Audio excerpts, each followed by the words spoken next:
હું છું ઋતિકા ગોહેલ અને એન્જોય વિથ રૂમનમાં તમારું સ્વાગત છે. મિત્રો, આજે આપણે જઈ રહ્યા છીએ આંબલાના વાંકિયા હનુમાન મંદિર પર. મિત્રો, આંબલાના આ સ્થળની વિશેષતા એ છે કે અહીંયા 3 મંદિરોનો ત્રિવેણી સંગમ જોવા મળે છે.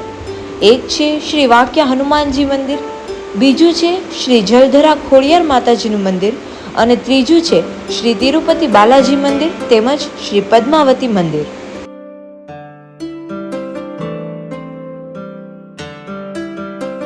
મિત્રો, અહીંયાના હનુમાનજીની પ્રતિમા સહેજ વાંકી છે, તેથી તેમનું નામ શ્રી વાંકિયા હનુમાન છે.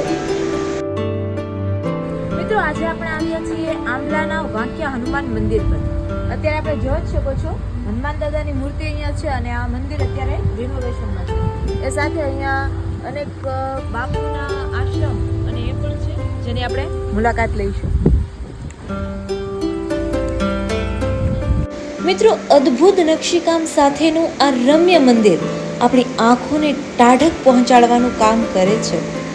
આ અહીંયાનું નવું મંદિર છે કે જ્યાં સંતશ્રીઓની મૂર્તિઓ રાખવામાં આવી છે. આ મંદિરની સામે સંતશ્રીઓનું બાપુશ્રીઓનું આશ્રમ પણ છે કે જ્યાં ભક્તજનો તેમના દર્શનાર્થે પધારે છે.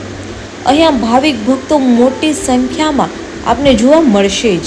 મારું નામ છે ડાભી ઝંખના અને અમે અહીંયા આંબલા ગામે જે વાંકિયા હનુમાનજીનું મંદિર છે ત્યાં અમે ફરવા આવ્યા છીએ.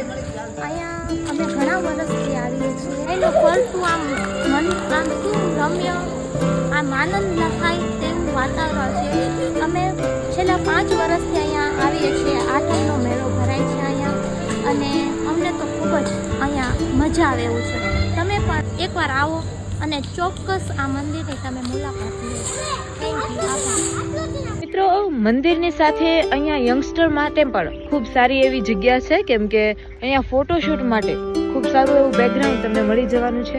એ સાથે અહીંયા ઉપર પણ એક ડોગ માટેની સમાધિ બનાવવામાં આવી છે કે જ્યાં પાછળના ભાગમાં તમે ખૂબ સારી એવી ફોટોગ્રાફી કરી શકો છો. તો અહીંયાની એકવાર ચોક્કસથી મુલાકાત લેજો. તો મિત્રો, ફરી મળીશું નવા બ્લોગ સાથે. Like, subscribe and share. Thank you so much.